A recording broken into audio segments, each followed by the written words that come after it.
everybody. I'm Amy, And I'm Paul. and welcome to the Comics Hall. Today, we've got a fantastic show for you covering all of the book releases from Wednesday, June 2nd. We're back at the top of the month. We've got a lot of stuff going on. hmm We've got the Hellfire Gala going on. Hope you're all in your Krakoan finest. We're all representing different aspects of Krakoa. I kind of took some inspiration from Rachel Summers and also because I had red makeup on hand. Paul, who are you wearing today? Um, well, I've got my clothes. I'm from the H&M division, and also I've got my girlfriend's hat, and just in case they don't let me in, and I got my tickets to the Hellfire Gala on Groupon. Congratulations. And we've got our fantastic moderator joining us this week. You want to say hello to everybody? Hi everyone, I'm Jazz. Welcome to the Comics Hall. We are live on YouTube, Facebook, in the Let Your Geek Sideshow Facebook group, on Twitter/Periscope, and on Twitch. So join us anywhere, and I'll interact with you in the chats. Excellent. You can pass all of your questions, comments, concerns, compliments. I thought you were going to fill in, Nice. Paul. Thank you. To Jasmine. She will be interacting with us through the show, reading out some of your questions on air if you guys have them. So feel free to just hit her up with those all throughout the show. Now, we do have a lot of stuff to cover for you. Of course, we've got the Hellfire Gala to talk about a little bit. We've got a great pick of the week that's going to knock your socks off. But first, we do have some comic book news. We sure do. And as Amy just mentioned, the Hellfire Gala is in full swing. Tickets are sold out on Groupon, but you still can't get in telepathically. So, Marvel's Hellfire Gala event across 12 X-Men titles. I'm glad they reined it in a bit from the, what is it, 21? The That 21 of Ten of that Ten of Swords. Swords was. This week we've got Marauders number 21, Hellions number 12, X-Force number 20. And then next week, the event continues with Excalibur number 21 and X-Men number 21. The event continues all throughout the month of June with variant covers, planet-size X-Men, online activities, and more. Marvel has also released faux invitations revealing the event takes place on the summer solstice, and the event includes a telepathic concert, a cocktail hour, and of course the reveal of the newest X-Men team. Also telepathic concerts. I'm all in for that. That's like the silent discos, but even hmm better. But Um, even better because I can just be home for that. yeah, serious. It's a lot of fun. I've already, of course, grabbed my three Dodderman hmm variants this week. It was I want to say it was Kitty Pride, it was Rogue, and it was Emma Emma Frost. Frost, yeah. But they none of these ones connect to one another. They're all gonna connect with different weeks issues. So I That's awesome. couldn't make any pictures today, but I'm very excited. And those are open order. So if your hmm store is has ordered them, they are not incentive variants. You should be able to obtain them. Hopefully you ordered ahead. I know my store just puts me down for everything Russell Dodderman at this point. Anything Dodderman. Yeah, yeah. Yeah. So we've got that to look forward to. Up next, Yes. we've got a really cool anthology. You may have heard of the original release, but the publisher, A Wave Blue World, has announced a sequel to their previous Tales from the Crypt style anthology called Deadbeats. This is Volume 2, London Calling. Themed around horror and music, the book follows the enigmatic shopkeeper as her record store, Deadbeats, pops up in London, dealing with haunted artifacts. The anthology by editors/creators Joe Corallo and Eric Palicki will feature 21 different comic stories woven together with a frame narrative. So that is the kind of story of the shopkeeper that keeps all of these little different stories together. Cool. The frame narrative will be drawn by Val Halverson of Finger Guns from Vault Comics, a fantastic artist, really great horror artist as well. He didn't get to flex that as much in Finger Guns, but this will be really cool. Other hmm creators involved with the book include Rio Burton, Ronnie Garcia, Liana Kangas, or Congas. I'm not quite sure how to pronounce that. I apologize. Jamal Eigel, Jody Hauser, Shay Grayson, Jeremy Lambert, Jared Lujan, David Stoll, Lila Sturges, and more. There's going to be a ton of talent packed into this book. I'm very excited about that. And I believe pre orders are coming up soon, or it will be a Kickstarter project. But Oh, A Wave nice. Blue World, they've done a few anthology releases. They did a really kind of inspirational stories one back in, I think, in the fall. Hmm. Kind of a smaller publisher, but I'm looking forward to their second Deadbeats release. hmm That's such a great pun. That is, and it's in So, a random synchronicity. Che Grayson is doing a backup story for issue 2 of the Conjuring story, which I'm going to be oh, covering a little very later. cool. So, getting all of the horror anthology out of their system. All right. All right, so moving on to some real indie characters, of course. We're talking Marvel, Venom and Hulk. Marvel has announced that two major creators are swapping characters following the conclusions of their current runs. So, Donny Cates will be tackling the Hulk's uncontrollable rage in a new ongoing series with artist Ryan Otley of Invincible fame. On the flip side of that, writers Al Ewing of Immortal Hulk and Ram V, who has done a billion and one things, but currently is writing Swamp Thing over at DC, will take on a new era of Venom with artist Brian Hitch, who, again, I know from a really great definitive run on Justice League. He has done all kinds of things. He's done some Green Lantern work. So Brian Hitch is a pretty recognizable artist. A preview of their new series will be featured in the Free Comic Book Day Spider-Man Venom #1 issue releasing August 14th, and fans can look forward to these new ongoing books in November. That was pretty huge news.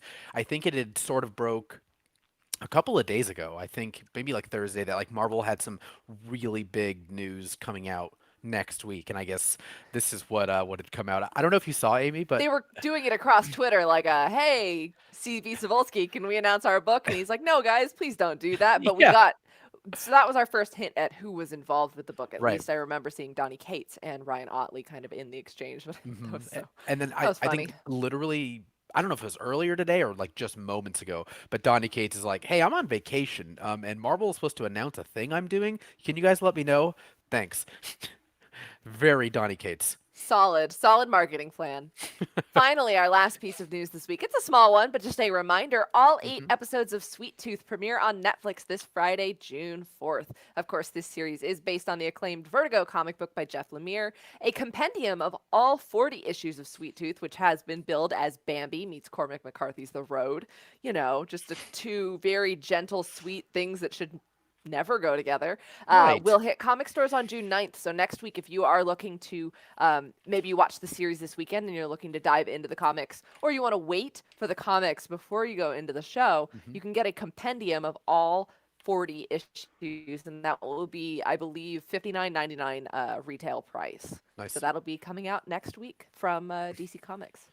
Very, very excited. And I think that'll do it for all our news. Now, the reason, everyone, that we're moving on, because our pick of the week, which is our next segment, is a book that me and Amy are so excited about, and we both absolutely loved. Surprise, surprise, it's right behind me. It's The Nice House on the Lake #1. We have been so excited about this since they teased it. I mean, I know we featured it in a previous news segment. Um, I just want to preface this pick of the week by saying no amount of reading the solicitations or any kind of general hype before this release, and technically it came out yesterday, so we hmm might be playing a little bit of catch up, but no amount of prepping yourself could prepare you for what this book has in store. Yeah, and It was amazing. it was so wonderful. So let's get to the logistics here of the book first before we get into what me and Amy thought about it. Of course, sorry, I forgot to move my notes like right under my camera, so I'm looking off here at You're the giving nice away all house your on trade the secrets, lake. Paul. Yeah. So the team, we've got James Tynan the fourth. JT4, of course, is writing it. We've got Alvaro Martinez Bueno doing the art, and the incredible Jordi Belair doing colors. I believe it, and World Design doing the Yes. letters. Yes. Um, we are absolutely like so stoked about this book, and this was a book that I knew when it came out, like how wonderful it was going to be just by the creative team alone, because I feel like they're all pretty different. Um, Yeah. Jordi Belair does a lot of work for, across believe Marvel, DC, bunch of indie titles, but Alvaro Martinez Bueno does like, some pretty like he does more like superhero stuff. So I was really excited to see what he was going to be doing with James Tynan, because Tynan's been killing it with the horror stuff. Yeah, and I mean Jordi Belair revisiting horror since the oh my goodness, what was the book called? It was Red something. I it literally left my brain. As But soon as Jordi Belair has done horror coloring as well. I'm gonna look Redlands. it up. Redlands. Yeah. Yes, Yeah. thank you. That was gonna kill me. Oh, and Tom King. Oh, yeah, it was with Tom King. Right. Okay. Yeah, this was such an incredible book, and We don't do it normally, but what we like to do is sort of very loosely and lightly aim our pick of the week. Of course, the A standing for accessibility, the I for interest, and the M for the monetary investment. Um, Now, Amy, do you want to touch on a little bit about like the A here for this Yeah. book? So in terms of A, we like to cover the accessibility. First of all, one of the things to know about going into this is a DC Black Label title. Black Label is DC's more Hmm. mature line of publishing. However, this is not a DC Comics book as you would regularly know it. I Yeah. mean, somebody could come out fourth act and like Batman was behind it all along, but this is actually a creator owned title despite going through the DC label, and it is billed as a season. There will be 12 issues. It is a maxi Hmm. series, and there is potential for future seasons. They're kind of using that Hmm. language, almost like streaming services, and this does have a very turning tuning into Netflix to watch Black Mirror kind of vibe to Yes. it. But in terms of accessibility, this is absolutely one of the biggest releases of the week. Especially as a new Hmm. number one, it would even probably outstrip some of the Hellfire Gala stuff. So Yeah. it is very, very likely your store has it. However, word of mouth is going fast on how good this thing is, and because Hmm. it was a DC release, it was released on Tuesday. So you're gonna want to call ahead and make sure that your store still has a copy. I believe there were a couple of covers. But worst I case mean, yeah. scenario, it should be available on Comixology for you to find. Yeah, 100% available on Comixology. There are, I think, like four like readily available that all shops could have gotten. Of course, we've got the cover A, that you're seeing right here, and this is by Bueno. And then you've got cover B, which is actually by Martin Simmons, who is doing Department of Ooh, Truth with James Tynion. And then you've got like I don't remember who 3 and 4 are, I but they're think in. Werther Dell'Edera, who is the Oh, right, collaborator for Something is Killing the Children. right, is has the 1 in 25 stock card variant, Yes. and then So there's it's like a 1 in 10. it's the Murderer's Row of James Tynan collaborators. Yeah, it's just all, him and his friends. And it's seriously, some of these covers are wonderful. Um Now, you'll get into it when all I'm saying. Again, we are a spoiler-free show and podcast, and thank you for Which everyone who is listens on the podcast. But we're going to try my best to tone down the how bad I want to talk about spoilers. However, we can talk spoilers maybe early tomorrow or in the local comics society, our official Facebook group, site.show/your LCS. mhm. See that? I was professional. Nice. I kept Way it to together. wait it all roll it all in together. Kept it together for 2 whole minutes. So pay attention to some of the symbols on the cover. Is all I'm saying. They will play in, and I've like been working my conspiracy theory brain as to like why these particular symbols were given to particular people. Now, so moving on from that, the interest as to who would like this book, what's been the buzz about this book. So starting with the latter, um, this book is being really well received right now. Everything that James Tynion is touching right now is sort of turning to gold. I feel like we've been saying that for every single book we've ever talked about on this show by James Tynan. Hey, well, when they stop being good, we'll stop saying it. So it's That's on him, really. yeah, that's on you, dude.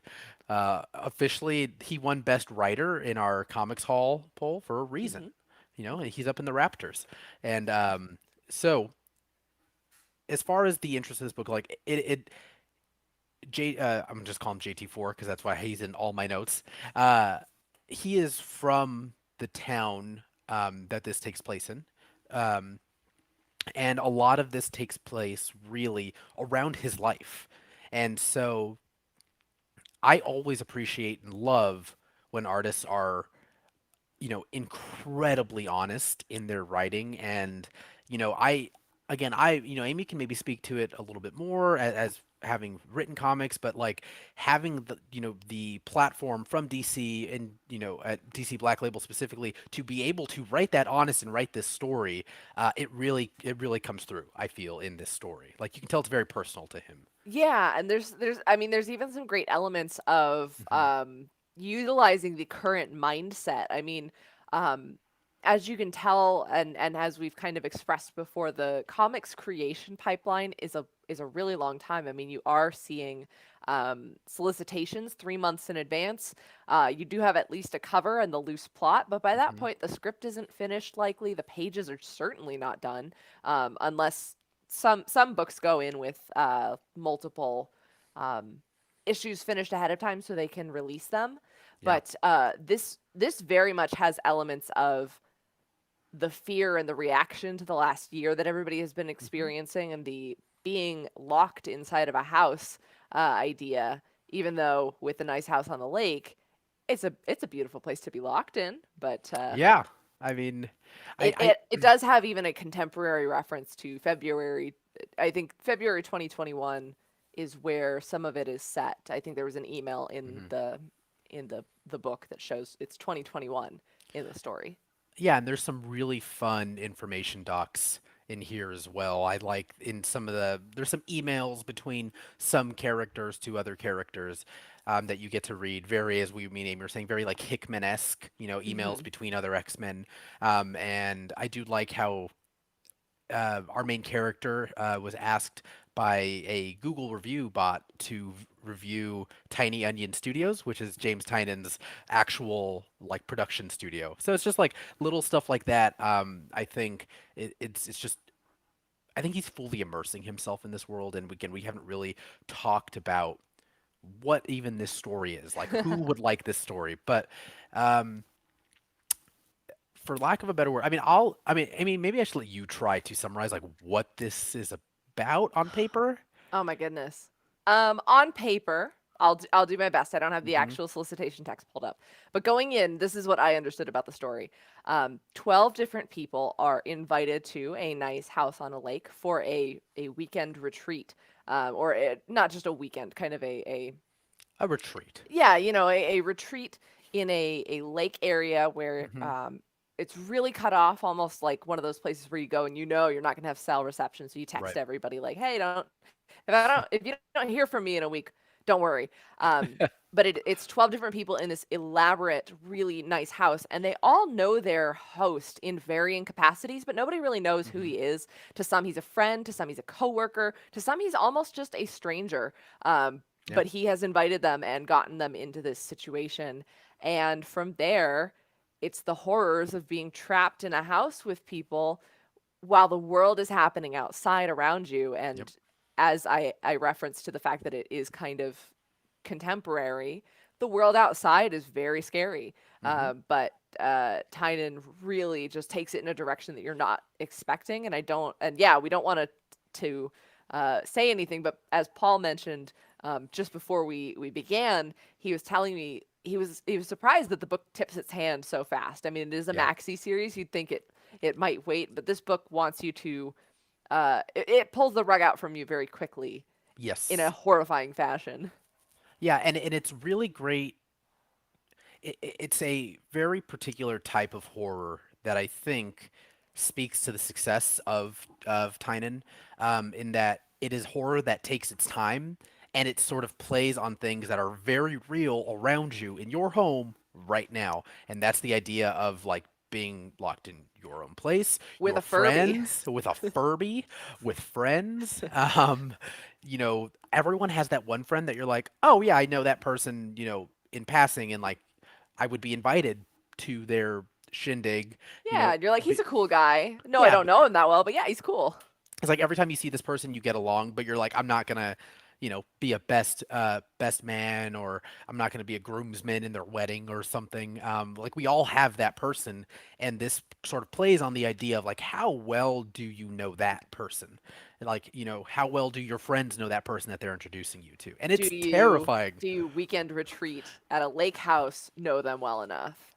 Yeah, because I can say like, pre-pandemic, I've definitely gone to functions like this with people that I'm like, oh, I know, I have the friend that I met them through is also there, but we're like, how well do you know this person? It's like, oh, it wasn't James Tynion, I'll tell you that. This story reads to me as if the Black Mirror creators got their hands on Agatha Christie's and then there were none. Um, I thought you were gonna go with Clue. I was gonna say Clue. I was gonna say Clue, but I almost thought I was like, that's way too silly. Like I don't want anyone to get. It's like Clue if Clue was a horror film, Was like written by the people which who it wrote might Black be Mirror. depending on your perspective. I mean, Yeah, all that's these true. people in a house. Yes, it reads like Clue. It reads a little bit like Agatha Christie's, and then there were none. But the horror dial Hmm. is turned all the way up. Make no mistake about that. I mean, those stories are a little campier and more fun, but this Yeah, is horrific, and I loved it. Without yeah, spoiling too much, it is just so fun. And the I think one thing we didn't touch on either is that while these people may know each other in passing as well from being in the social circle, they all have an alias that kind hmm, of separates them and distances them from other people. You might yeah. not know them, but the host purposefully keeps the guest list a secret as well. Well, To what end?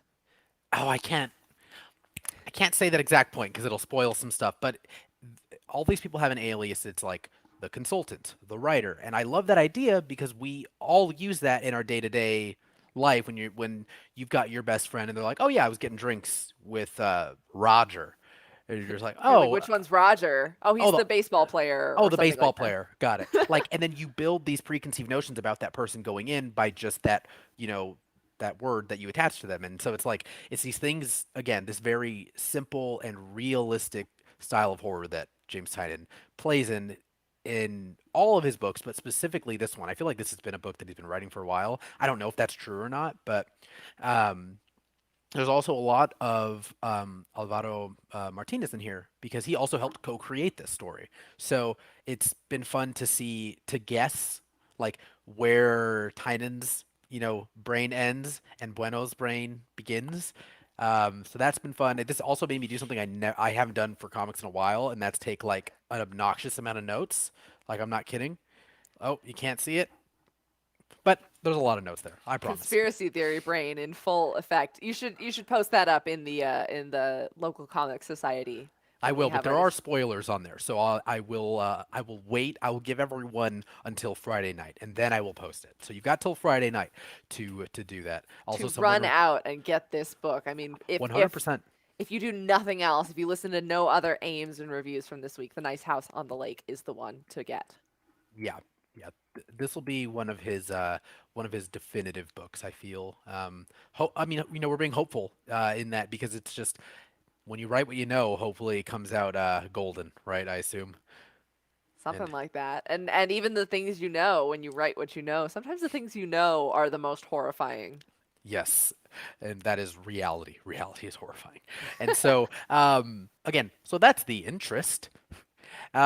Now the monetary investment. It is for issue one. It's only $3.99. It is a standard 32 pages, and as Amy mentioned earlier, this is one of 12. So it's a maxi series.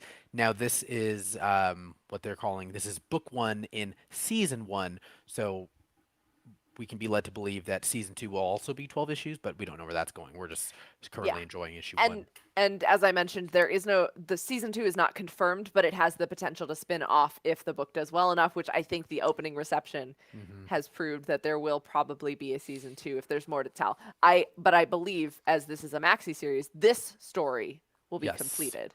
Um, Yeah. which is awesome. And so if you are jumping in, if you love that first issue, you know exactly how many books, how many months, and how many dollars you are signing yourself up for because Hmm. these books rarely flux in price between issues. So it looks like it's going to be a standard $3.99 throughout. Yep, which is good because if you were unlike me, that means you can budget each week instead of just going and picking up variants and other various things that you were like, yeah, I probably don't need this, but I'll definitely read it. And that is our pick of the week. All right. I think we should put a pin in it because I can tell that we're both so close to just I know, real spoiling close to it. spoiling it. Yeah. Spoiling it. But if you want to hear the rest of our discussion on this amazing pick of the week, again, we'll do our best to get some stuff up in the local comic society. Hmm. Maybe not so much Let Your Geek Side show because that will quickly get lost in there. But local comic society is definitely the place to go to Yes. if you want to see Paul's conspiracy theories. I'll post them.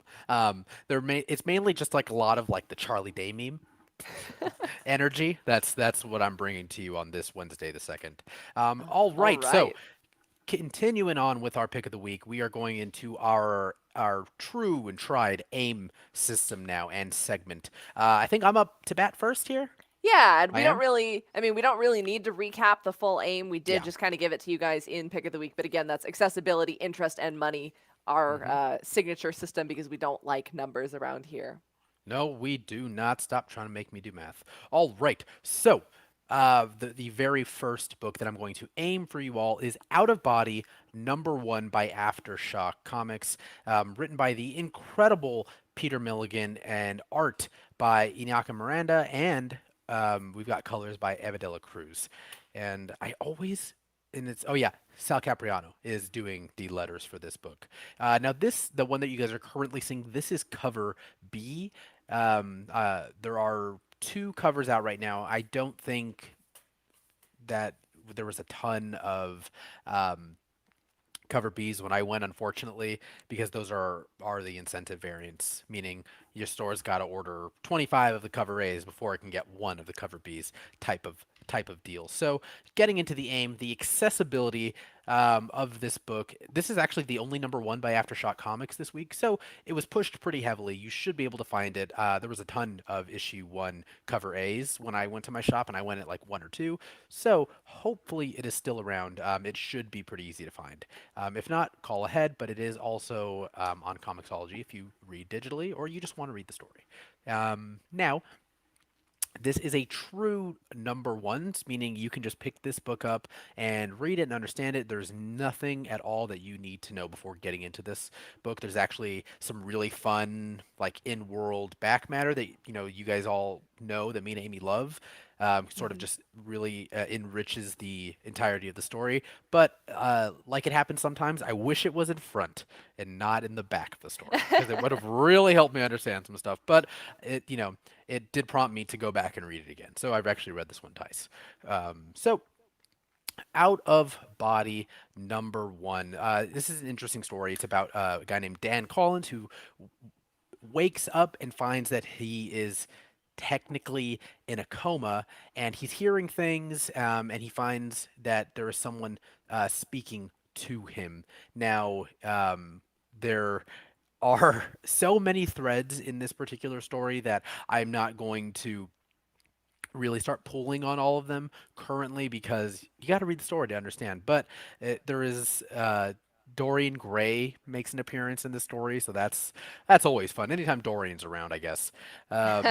So again, it is a weird occult detective thriller that is like life and death, and I actually really enjoyed this story. Like sometimes me and Amy, we'll get some books and we're like, oh, this is a new #1. This will be fun. And 9 times out of 10, we actually really end up enjoying the book. And this is one of those 9 times out of 10, because this is a really, really fun book. Now, as far as the interest, the eye and the aim, I will say the first 3 to 4 pages start off kind of slow because they bounce back between two vastly different times in this entire in I would say in the realm of which this story plays. Very polar opposite times do like the first 4 pages start. And then after that, there's a lot of exposition, but the exposition is so good because it's sort of being told from Dan Collins, the main character's brain in this coma and how he understands everything. Another story about like how you never really know your friends. So that's fun. I'm gonna be fun This is to hang out with. a weird week for Yeah, comics and like trust no one and kind of friends. vibes. So no, I had a really random, like, oh, this is kind of what it's like. It's like these other properties that aren't comics. Now, just bear with me. It is sort of part Soul, the Pixar movie, and Insidious, the horror movie. Um, when you read the story, it will become apparent as to why I specifically chose those, but I promise it makes sense. But like, if you like sort of the in-world structure of Soul and some of the lucid dreaming kind of weird like horror that takes place in Insidious, like it sort of merges those two, and it's really fun and really expertly done. I like any time that any writer takes a stab at sort of putting like a bureaucratic stand on like the afterlife. Like that's always fun to me. Very like like Beetlejuice, like or like anything along those lines, or Heavy, which I was reading like another Aftershock book. Oh, no, that's Valiant, I think. No, Vault. That's No, Vault. Vault. It was Vault. Vault. I was getting there. um, it was just really fun. And personally, I really really suggest that you guys go and get this book. Again, because it is Aftershock, and again, don't know if I've mentioned this, but Aftershock comics, 99% of them will only be 6 issues. That's sort of their MO. So about or almost all of them so far have saying almost all of them, I'm sorry, have been at least 6 issues or maybe 5 issues. But again, not you know, it's never too bad. So again, like Amy was saying, the investment you're getting into, which brings me to the M for this, the monetary investment. This particular book is $4.99, as are all Aftershock books. 32 pages, and it should be 6 issues. It might be an ongoing, but I'm pretty sure it's only 6 issues. So that's Out of Body #1 by our good old friends over at Aftershock. Yeah, they've been crushing it. So this is a good one. Go pick it up. All right. I've got on the flip side a new debut from Boom Studios. This is Basilisk #1, written by Cullen Bunn with art by Jonas Scharf, colors by Alex Guimares, and letters by Ed Dukeshire. Now, in terms of accessibility, also this is the A cover, I believe, by Scharf, and there is several variants involving Christian Ward's artwork. So you may see some of those. I got the Christian Ward lettered cover, but there is a cover without the trade dress. Um, Nice. that's going for more money because that is one of the incentive variants for this launch, but you should have uh, plenty of chances to find this cover on shelves. So it is a true #1, which, as we've kind of explained here, we like to say is you don't need to know any back material going into this because Boom Studios and Aftershock, the name of the game with creator-owned titles is you don't necessarily have to have read anything else prior to this. Even the solicitation text, you could go in completely blind. And as we saw Hmm. also with Nice House on the Lake, there is a rare exception for big two published titles. If it is a creator-owned book that doesn't have a uh, pre-written, unless it's a sequel. But we don't need to get into that. I do want to note, though, this is very interesting. Um, a lot of Boom Studios titles recently have had some great success. Obviously, Something is Killing the Children is kind of their #1 dominating title right now, but we've also had success with Mech Cadet U getting a Netflix adaptation.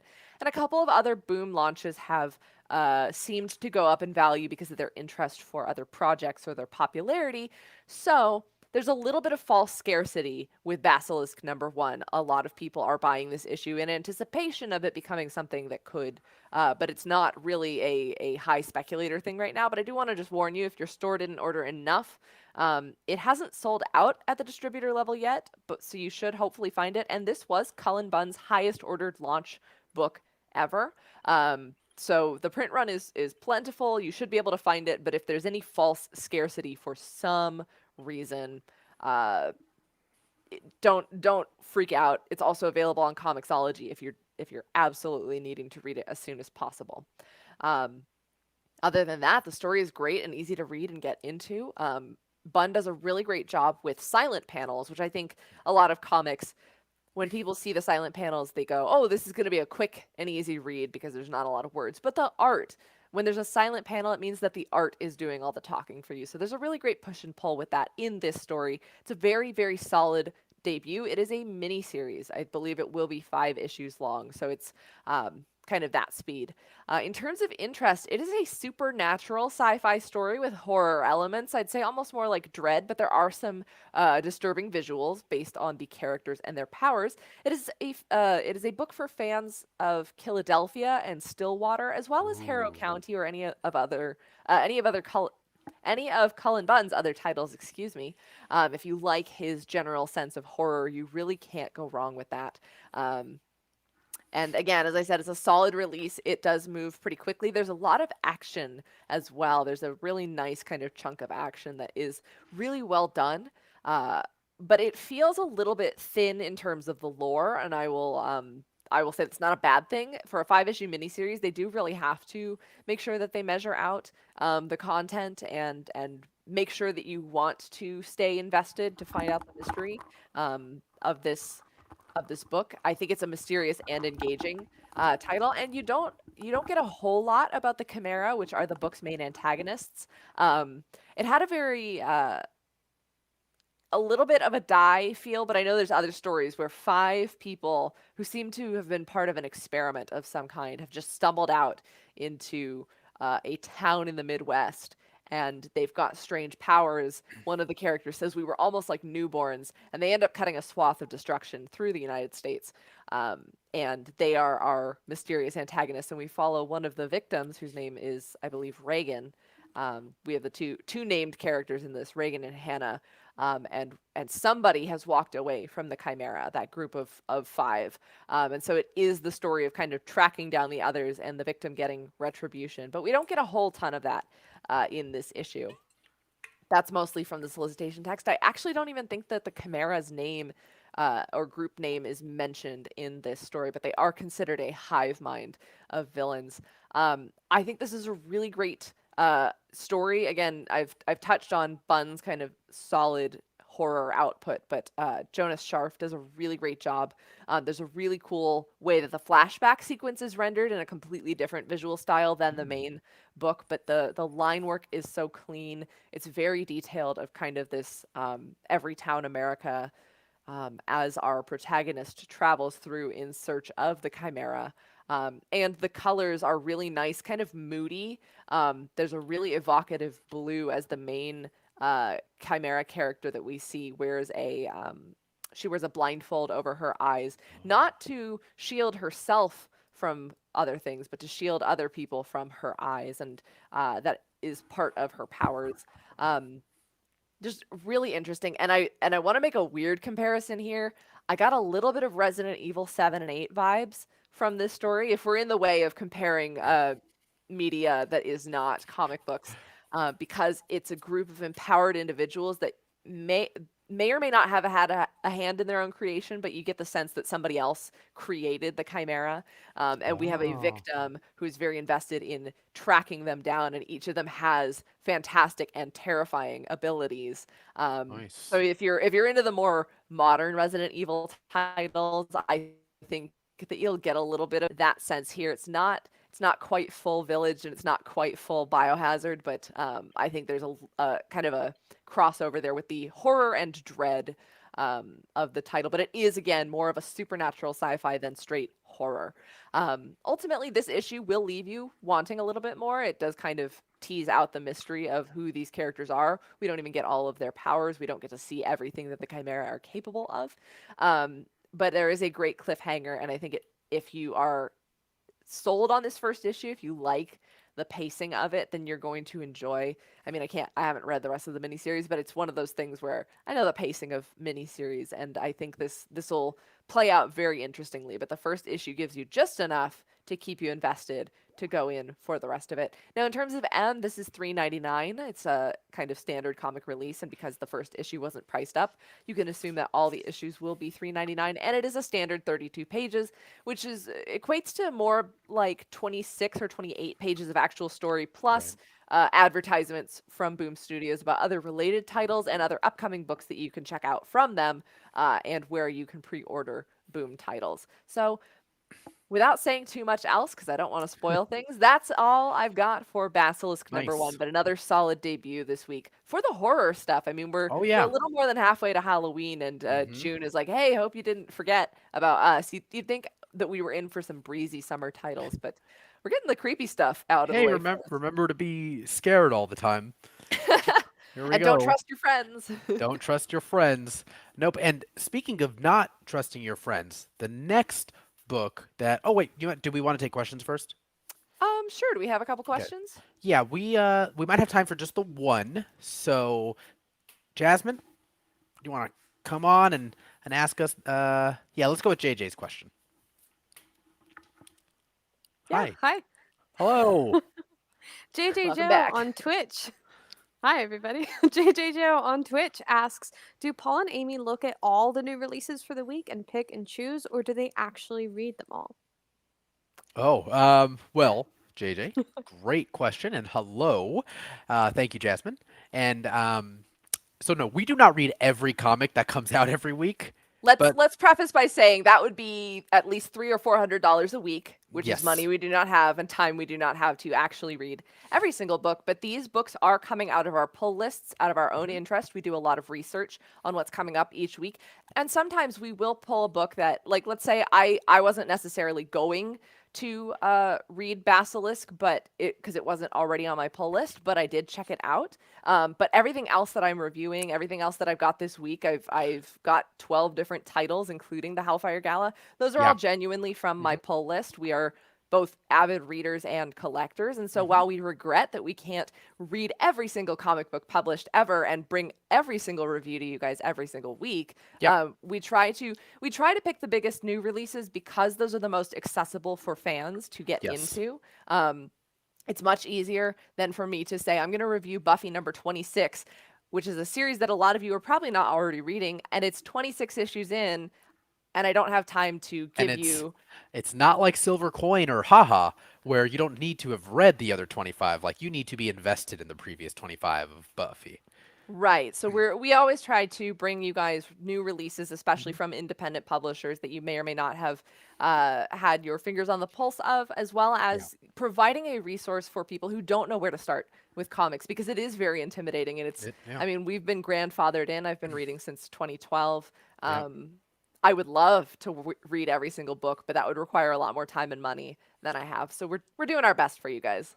Yeah, and honestly, like what this show is sort of the amalgamation of all of the things that me and Amy wish that our comic shops, we worked at, very different comic book shops whenever we worked at them, but maybe like we wish that they were at times. Like I wish that, sometimes I could have had the time to explain to someone like, no, no, don't listen to, that internet place. Like it's not a 2 out of 10. Like, do you like Green Arrow, then read Green Arrow. But this is what you would Mhm. need to know before you read that story.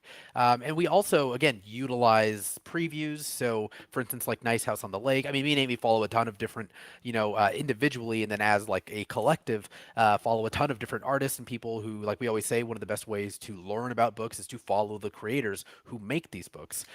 So we knew pretty early on that JT4, um, you know, that James Tynion the Fourth was doing this book, and it looked really great, and we wanted to do it. I mean, we'd probably talked about this book like a month and a half ago, Mhm. and so like this is what it is, and so we added it in our pool. So we sometimes we get lucky, and we know that when Nice House on the Lake is out, that's the book that we're going to talk about on the show. But other times, it can be, for lack of a better word, more of a struggle because like sometimes in the middle of the months everything's issue 12, 17, 11, and it's not as easy and accessible. So we use that as an opportunity to read books that we may not have read previously and Mhm. read a new number one by Aftershock or Or look to Vault trade or something. paperback collections and let you guys know what if there are people who prefer the trade format because of Hmm. finances or accessibility of the store Yep. itself. And full disclosure, I have about 26 books on my pull currently, and I read about 26 books a month. Um, and again, we've only got a limited time slot here, but I'm glad that you are joining us, and hopefully you're Yeah. finding some interest in the books that we are talking about. Because I mean, we're very excited about these things, and it does come from a genuine place of we would take our lunch breaks to go pick up our books, and they said, "Hey, why don't we make a show out of this?" So Yep. just we're just doing our best. We're doing it anyways. Might as well turn the camera on.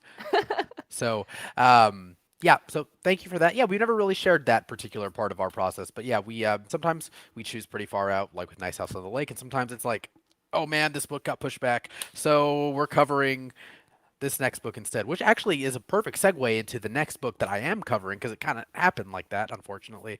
It is The Conjuring. Now, this is.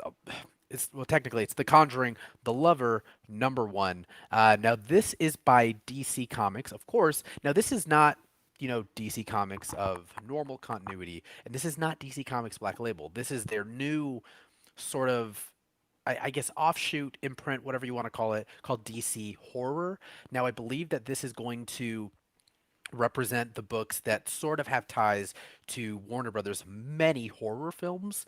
They have a, they are riding that horror rocket ship because there is a ton of call and a ton of demand for horror right now. And technically, this is the first book in that small imprint. So I'm really excited to be reviewing it, or aiming it and taking a look at it. So now this is by David L. Johnson McGoldrick, who is the writer. Now he is also he wrote the screenplay, I believe I checked before the show, on not only the first Conjuring but the second Conjuring and the new Conjuring coming up, the Devil Made Me Do It. So technically, this and the four other issues will. Oh, sorry, I didn't do it.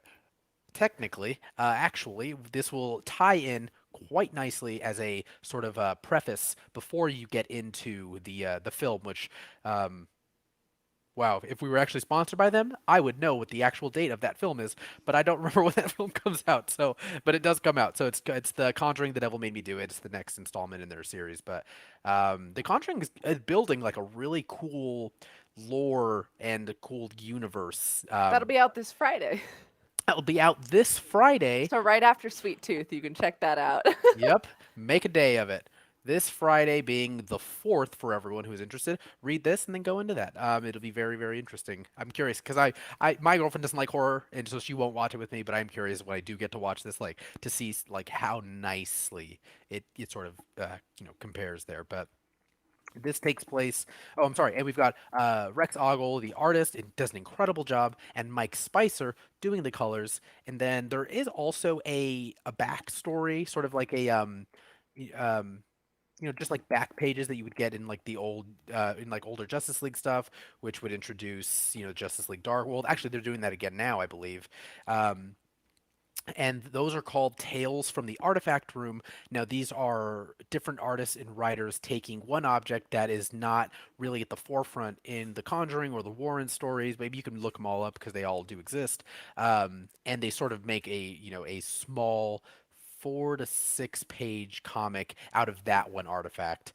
And it was really great. And this week was actually written by Scott Snyder and art by Dennis Cohen. So and also a huge, huge shout out to people we don't talk about enough, but the editor for this book, specifically Katie Kubert. Now, she done an incredible job with this because there are faux ads for this, like send in $1 and you'll get this decoder ring, and she did an incredible job. Like I literally laughed out loud a couple times with some of the notes. She's just like, please don't sell your soul, because all you'll get is this sent back. Don't send this into DC Comics. This is not real. I cannot stress enough. Do not send this into us. And so there's like fun little tidbits that she included all over. It's really fun. That's fair though, because a couple of comic books have recently done the fake advertising gimmick, especially notably Bitch Planet from Image Comics Oh and yeah. Paper Girls. And with Paper Girls, at the very least, you could physically send in. Bitch Planet did have a store, and I believe you could send in for the foam middle fingers. But some of Oh, them that's have cool. integrated the send in Hmm. mechanic. But please don't. Put your soul in a self-addressed sealed envelope, Yeah. self-addressed stamped envelope. I'm sorry. Don't do Uh, that. Yes, do they don't not. want it. No, they don't. Yeah, so it's been great, and Katie Cooper did an incredible job, like throughout the entire book, of just having these like, it's almost it's like a comic relief throughout this book because it is horror, like it is true horror, like you would be watching, and it's this bit of comic relief. It's really fun. So, wanted to give her a bit of a shout out there. So this story it revolves around Jessica, who has just returned to her second semester of her freshman year of college. The first semester didn't really go so well for her. So now she's coming back, and all her friends now, they've all, they've all sort of moved on because she left for the summer, and she's sort of feeling very isolated and alone after a pretty long and cold winter, and she's also had to go home with her mom, who they have a pretty stressed relationship, I guess we can call it. So she's coming back into a place, being her being college, that she really didn't want to be in the first place. So there's a lot of tension before you even introduce the horror, the capital H horror elements of this show. I mean, I'm sorry, of this book. Um, Now, again, getting into the aim, the accessibility. This is actually a true number one. Like you don't need to have ever watched a Conjuring film. You don't need to have read anything else before this to enjoy it. You can jump right in and just read this. And I do believe that the Conjuring film coming out on Friday, June 4th, is a prequel to all of some of the other films we've seen. I could be wrong about that, but I'm pretty sure it takes place before the other ones. So technically, this is starting at the beginning here, really, really at the beginning. So, and again, this should be pretty easily found at your local shop, as it's a pretty big release for DC, I would say, especially since it's being like a tie-in promo. Now, the interest here, I thought the core story in and of itself, that's the story following Jessica and the things at home that haunt her and the things at her freshman campus that are literally haunting her. I thought he did a great job of balancing those things and sort of pulling back on you know some of the jump scares that parts of The Conjuring have been known for, but it's never really, I felt, been the best part of The Conjuring. It's sort of like the great unsaid to me is always the better part of that. So, being that he was did the screenplay for the films, it felt very on brand for those films. I really, really enjoyed that. Let's see, we've got Rex Ogle who did the art, did an incredible job of like this feels really creepy. And again, I we just mentioned him, but it feels like a Martin Simmons, like it that really kind of sketchy art. I mean it as in like the artistry of I sketchy, and it don't looks know. It's looking a seedy and little, sketchy. getting a little sketchy. That's really great. Like it looks so good. And of course Dennis Cohen, who does the latter half, the little small insert story with Scott Snyder, that looks awesome too. Of course, Cohen's a a professional, I'd say. He's been doing it for a while. Now, I thought again, the Tales from the Artifact Room. That's a really interesting way to introduce, like, to sort of keep the momentum of the Warrens and this Conjuring story alive, because you can in the movie you see like, oh, I just read about that particular item in the comic, and there's 5 issues of this, so you're going to be getting 5 previously unseen artifacts that will have somehow comic tie-in. So that's fun. It's always nice when you can sort of expand lore on things that you've never seen, flesh out some of the world there. Yeah. So I mean, it's a really fun, a really good, solid horror entry. Um, Sorry, McGoldrick does a wonderful job, I think, of just overall just balancing the story and making it feel like a comic book and not like just a film, which is a problem sometimes when I've read when people who write for Hollywood will come and do comic books. They're like, oh, this feels so cinematic. It doesn't. It feels like a comic book, which is weird to say. I It's don't know. it's very interesting because in my experience with writing comics and versus film, people are like, "Oh, it's a lot like film writing," but in film writing, you're writing continuous moments.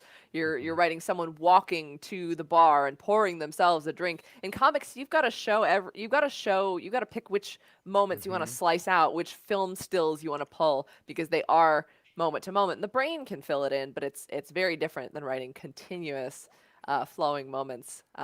Very interesting to see if they Yeah. can accomplish a jump scare in a comic book, though. Um, Well, I mean, the I'll keep everyone posted. I'm probably gonna pick up 2. I really liked it.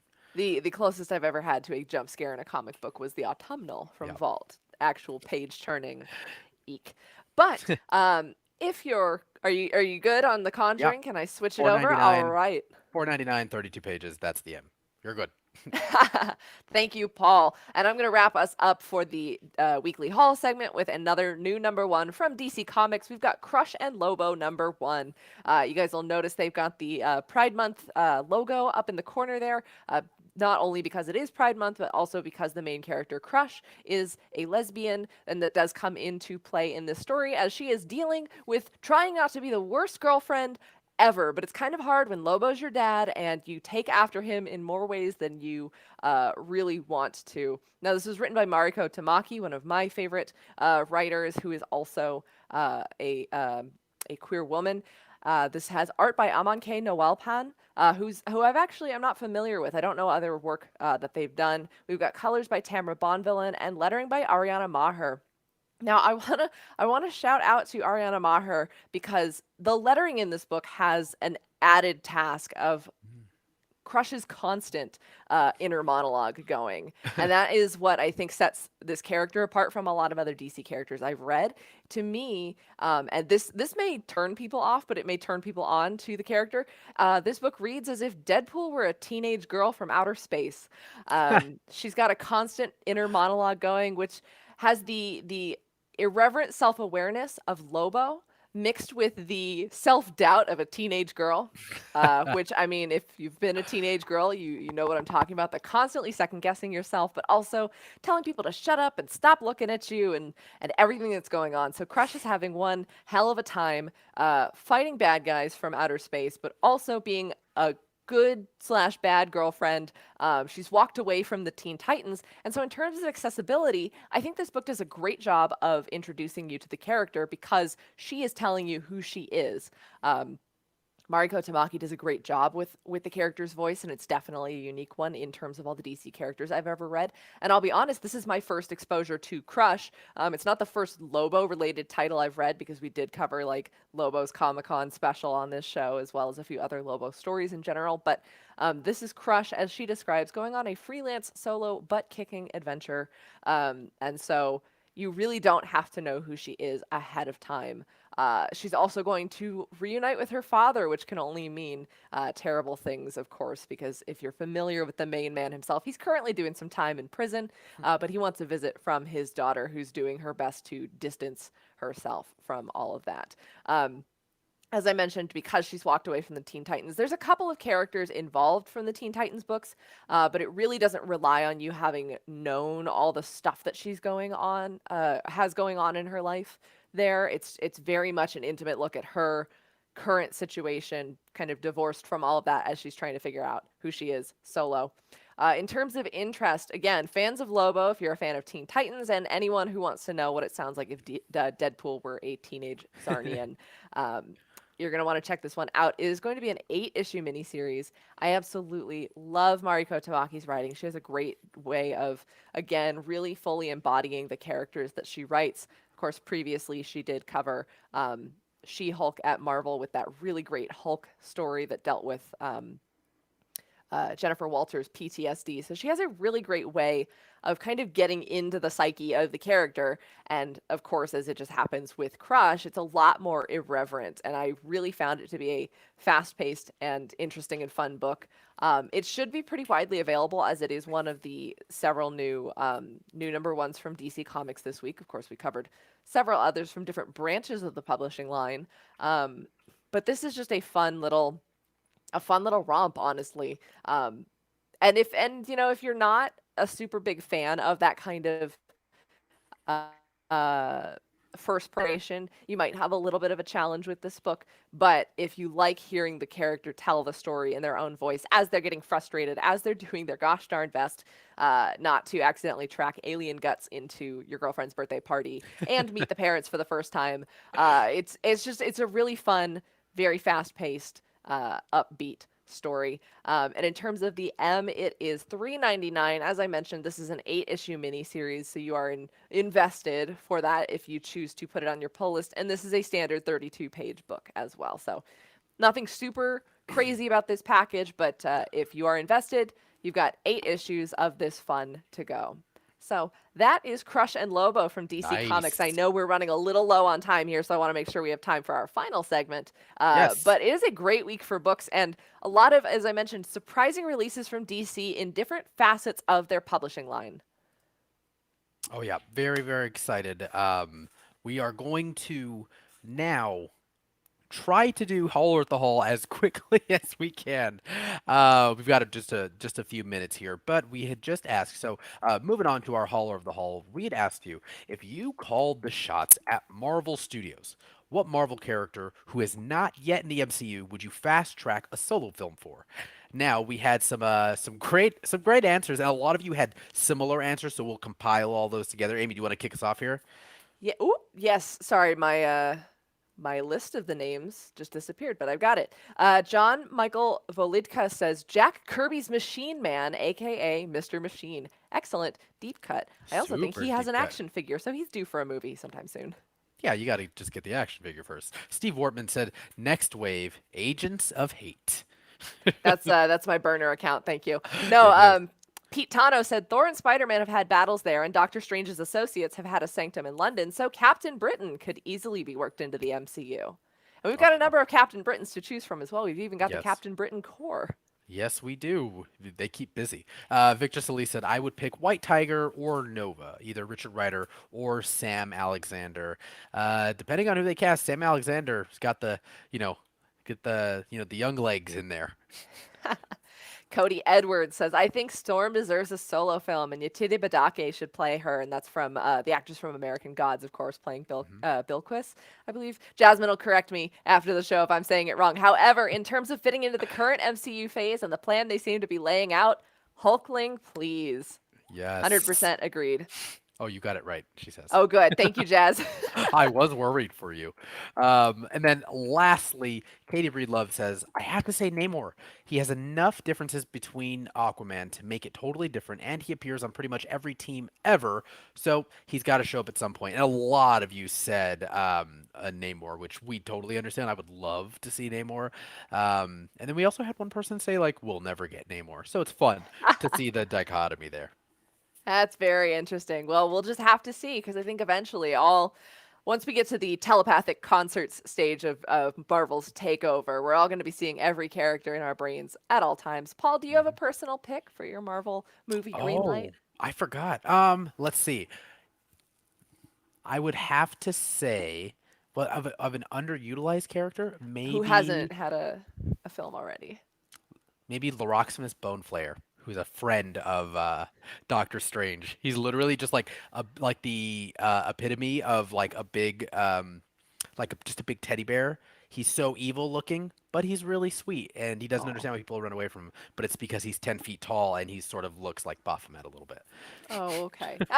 That's understandable. I mean, try never to judge a book by its cover, but Yeah. What about and you? I'm sure it's no surprise. I want an Elsa Bloodstone supernatural monster hunter movie. I Hmm. mean, if you throw the next wave of Agents of Hate in there, great, because Monica Rambeau is totally available and ready. I'm sure she's not doing anything too big after Captain Marvel too. But I would Yeah. just love an I mean, Elsa Bloodstone crazy monster hunting romp. because then they can get A little they bit can make Tomb Raider, a little bit Tomb Raider Oh, Marvel. okay. Yeah, like a little Tomb Raider, but with a lot of monsters. Yeah, just a quick, Elsa Bloodstone, next wave story to make Steve and Amy happy. Just a So real quick one. real quick, and we have a new question for them, right? Yes, this is inspired by just a personal favorite of mine in the comics realm, even though you might not necessarily consider it to be uh, complete comics. Hmm. They are complete comics. What am I saying? For next week, for June 10th, we want to know what is your favorite newspaper comic strip? If it's syndicated in a newspaper, if it's a Sunday Funny, if it's a daily comic book, or not comic strip. Hmm. From Peanuts to Marmaduke, have you ever followed the Sunday Funnies? Please let us know which are your favorite. I've grown up reading those every single day before I would go to school. My dad always had the paper out for me, so that is newspaper comics are a near and dear subject to my heart. So we'll get your answers and read them out next week. Maybe even provide some visuals if you feel so inclined, and we'll see what we can do on next week's episode of the Comics Hall. Yes. And on that note,